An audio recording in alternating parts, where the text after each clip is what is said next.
Jared Leto, seorang yang multi talenta, yang dalam karirnya sebagai aktor itu sampai menang Oscar, yang dalam karirnya sebagai musisi itu jadi lead singernya 30 Seconds of Mars. Tapi banyak juga yang bilang kalau dia itu ketua dari sekte sesat.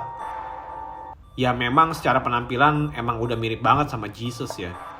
Terus juga pakai baju putih juga. Belum lagi orang ini memang punya karisma khusus yang bisa menarik para audiensnya, terutama para cewek-cewek. You're quite beautiful, by the way. Thank you. I just tell the truth. Apalagi didukung juga sama kegantengan yang ada di atas rata-rata. Terus juga punya badan atletis kayak gini, padahal dia sekarang umurnya udah 53 tahun. Mungkin setelah akting di Morbius, dia jadi vampir beneran ya, saingan sama Tom Cruise. Tapi desas-desus ini tentunya nggak cuma sembarang rumor aja, tapi memang ada foto-foto pendukungnya. Dan bahkan sekte ini ada namanya, yaitu dikenal sebagai The Echelon. Apakah ini cuma karena dibuat dari para fansnya aja? Atau apakah hal ini punya sisi lain yang lebih gelap lagi? Let's take a closer look.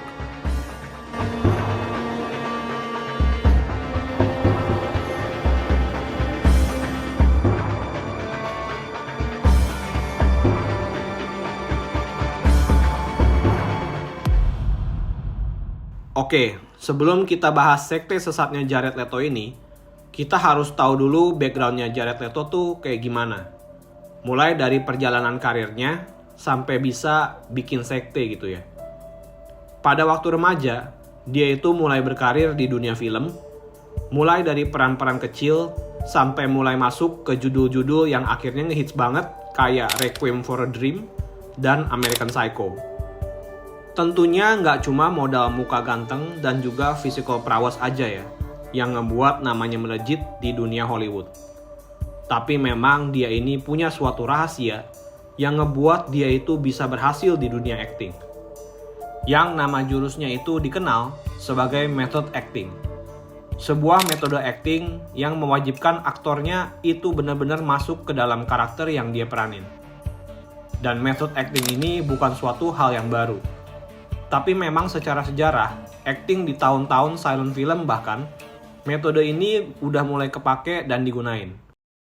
I believe the method is the only basic means for solving what I consider to be the actor's problem. Drawing heavily from Stanislavski's early version of the system, Strasberg's method relied on an actor's ability to access their own emotions through sense memory exercises. You have that naturally, but when you did it here, you went so much with the personal thing that you lost some of the things that she has. I'm sure you all know what sense memories are. Sense memories are just really hearing something that isn't there, seeing something that isn't there, smelling something, doing something that you know that you've experienced. So the only way you can do that is to stop thinking about what it was, get in this relaxed state, and then go through your senses. What was I wearing? But not what was I wearing. Can I feel what I was wearing that day? Can I hear anything that was happening that day? Not what was happening, because that's a conscious thing that's going to shut you off. But by going through your senses, your smells, your seeing, your hearing, your touch, something is going to hit and it's going to bring back the emotion. Kemunculan metode ini dimulai dari seseorang yang bernama Konstantin Stanislavski. Alasan dia menggunakan metode ini itu karena dia nggak perform dengan baik dalam memerankan karakternya. Jadi dia harus buat sebuah sistem yang mengharuskan para aktornya itu benar-benar masuk ke dalam peran karakternya, baik dari segi fisik ataupun pikiran juga. Dan kalau kita ngelihat case-nya Jared Leto dalam menghayati peran karakternya, dia sampai rela turun berat badan, terus benar-benar shutting out suara-suara dari luar. Kayak dia tuh harus ada di silent space supaya benar-benar siap menyatu sama karakternya. I think the first thing to note is I wasn't ordering any food because I had lost 30 or 40 pounds. So Yeah. the meals were out of the question. So just alkalized water, thanks. That'd be Yes, great. if that. And, it's not a very social time, but really going method is an interesting way to put it because you kind of do go there. But it's really just a way to stay incredibly focused and committed and concentrated. It's a way to kind of shut everything else out and to prioritize what's important. That's really another way to describe going method. You don't have to sit around and really believe that you're this other person. Yeah. But it does help to kind of put a wall up around and to raise the importance of the process. And I found that in my career, that's been the best way for me to work. Ya tentunya ada yang berhasil, ada juga yang cringe ya jatuhnya. Peran dia yang notable banget itu waktu dia jadi transgender wanita di film Dallas Buyers Club. Itu bahkan sampai dia menang Oscar. Tapi bisa juga jadi benar-benar flop abis, kayak peran dia jadi Joker. Dan effort yang dia buat waktu jadi Joker, itu sampai ngebuat dia dicap jadi sebagai freak ya. Karena dia sampai pernah ngirimin Margot Robbie itu tikus hidup sebagai hadiah. Terus nggak sampai situ, dia juga pernah ngirimin peluru ke Will Smith. Dan ini semua terjadi waktu mereka syuting bareng Suicide Squad. Jadi udah sampai bener-bener gila banget komitmen jadi Jokernya. Dan dia pun bukan satu-satunya artis juga yang pakai metode acting ini ya. Jokernya Heath Ledger juga pakai cara ini, yang sampai dia itu ngunci diri di kamar hotel selama sebulan dan ngebuat catatan-catatan diary tentang isi-isi pikiran Joker. Yang katanya sampai beneran depresi dan ngebuat dia jadi bunuh diri ya. Tapi ya tentunya method acting ini pun juga beda-beda ya hasilnya. Tergantung level imajinasi dari aktornya, sama level kedalaman pemahamannya dia tentang karakter yang dia peranin.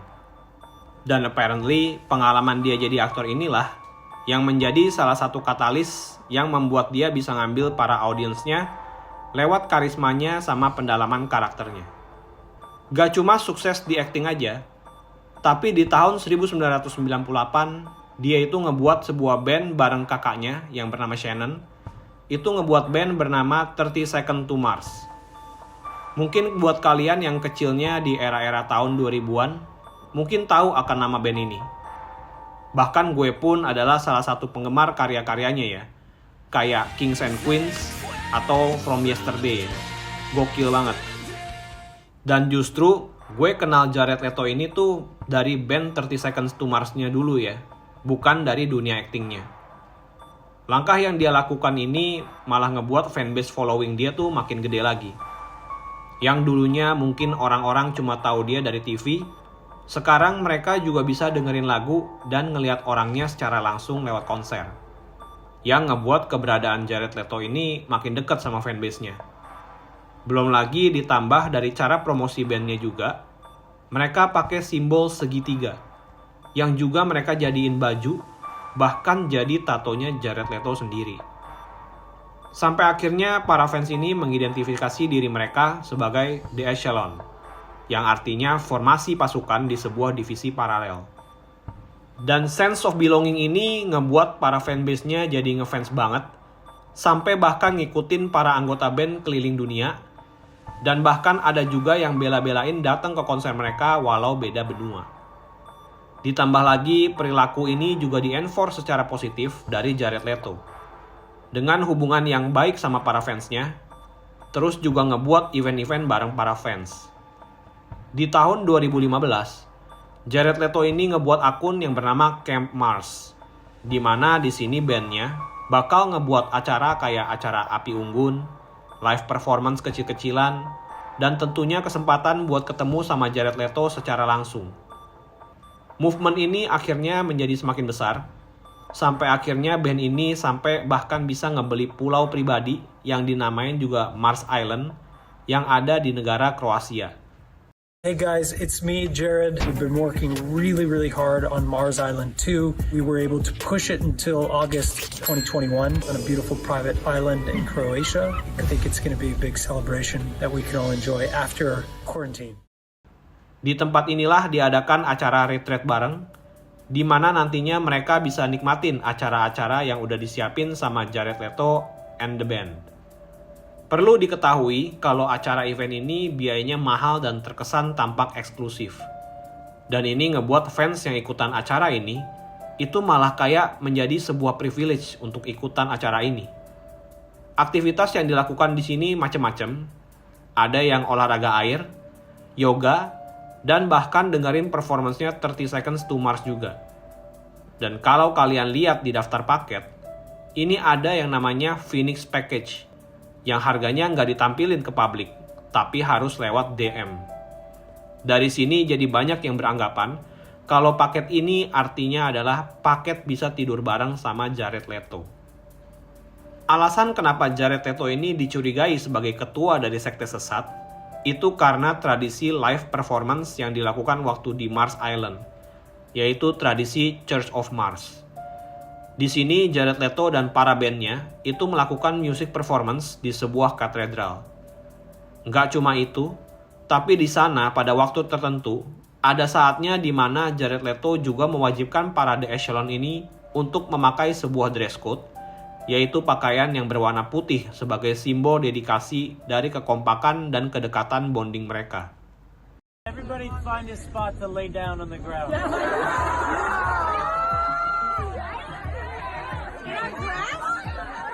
Your knees.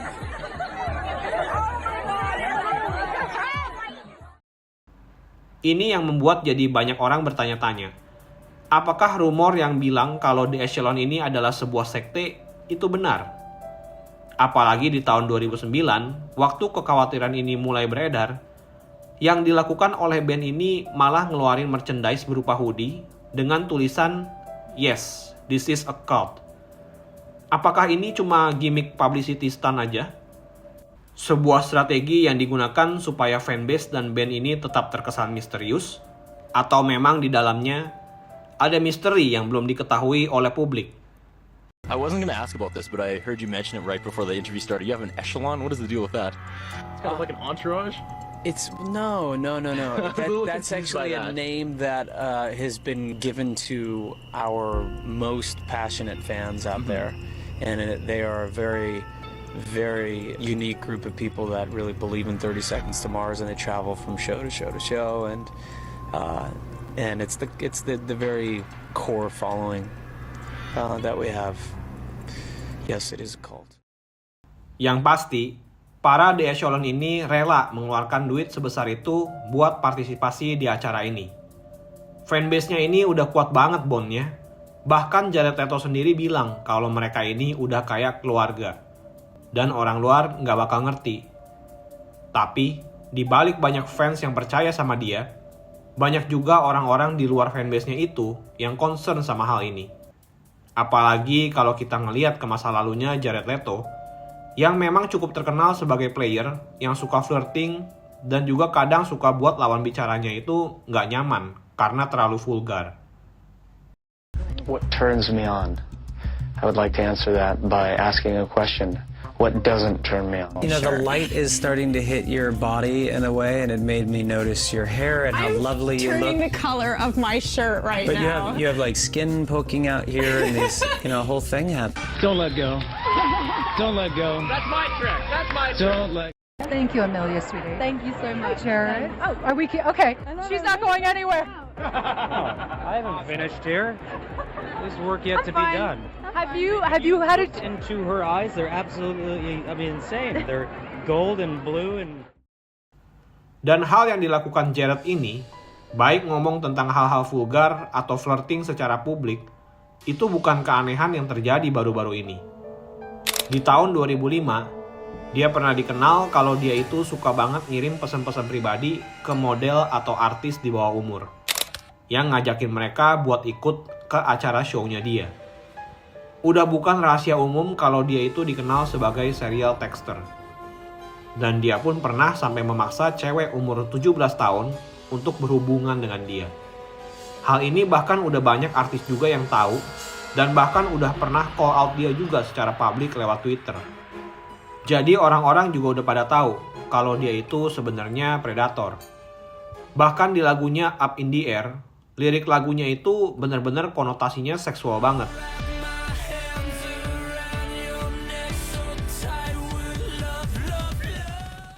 Okay, let's talk about the lyrics. You can probably guess which lyrics I'm going to pick out of Would Up in the Air. Oh, I don't know. Surprise me. I'll wrap my hands around your neck so tight with love, love, love. Yeah. Quite erotic. Is it? Tell us a little bit It's more funny that you would take it that way. tell us what the song's about if that's not what it is. Well, I think, what is it they say? Everything is about sex, except for sex. Sex is about power, right? Dan kalau kita lihat lagi hubungan dia sama The Echelon, dia ngajakin para fansnya Gathering ini dengan kata the sleepover, tidur bareng, yang konotasinya itu udah mengarah ke arah sana. Dan memang dia pun mengaku di sebuah acara TV show kalau dia itu memang pernah tidur bareng sama fansnya. Never have I ever hooked up with a fan on tour. Really?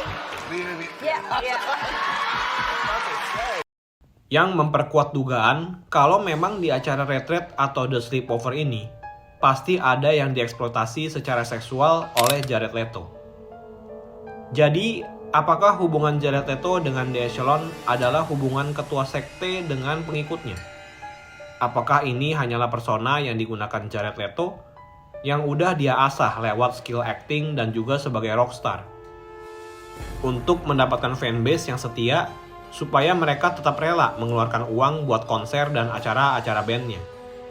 Apakah rumor-rumor buruk dan skandal-skandal yang terjadi sama Jared Leto itu benar-benar terjadi? Karena bisa jadi ini hanya rumor-rumor aja dan belum ada bukti yang benar-benar eksplisit. Apalagi dunia Hollywood dan dunia artis itu deket banget sama yang namanya persektean ya. Ada yang satanis, ada Scientology, ada tumbuh secara organik seperti The Echelon-nya Jared Leto ini. Apapun pilihannya, yang bisa kita lakukan hanyalah berspekulasi tentang sang artis sampai benar-benar ada bukti kuat yang menyatakan kalau ini benar atau hanya rumor biasa. Bagaimana menurut kalian sendiri tentang Jared Leto ini? Apakah menurut kalian dia adalah seorang ketua sekte? Atau hanya rumor aja? Jadi itu semua yang bisa gue sampein mengenai Church of Mars ini ya. Gue harap setiap kalian yang nonton video gue ini bisa tetap kritis, walaupun kalian punya yang namanya iman ya. Karena tanpa pondasi belief system yang kuat, iman kalian bisa runtuh juga ya guys. Banyak banget pemuka-pemuka agama di luar sana itu yang berkarisma banget, jadi kita manggut-manggut aja sama apa yang diberitain atau dikotbahin. Jadinya kita malah mengesampingkan pertanyaan-pertanyaan yang mungkin kita miliki dalam hati, tapi ya udah deh, karena lu respect sama orang ini, jadinya lu percaya-percaya aja. Jadinya ya echo chamber aja deh ya. Belief lu makin di reinforce lagi, sampai lu ke brainwash tanpa nggak sadar. Mind control kan, taktiknya kayak gitu ya. Menyusup masuk ke alam bawah sadar tanpa kita sadari. Boleh komentar di kolom bawah sambil berdiskusi kalau kalian punya bukti lainnya ya. Jangan lupa like, share, dan subscribe karena gue yakin jarang banget ada yang bahas soal ini. Be critical and stay critical.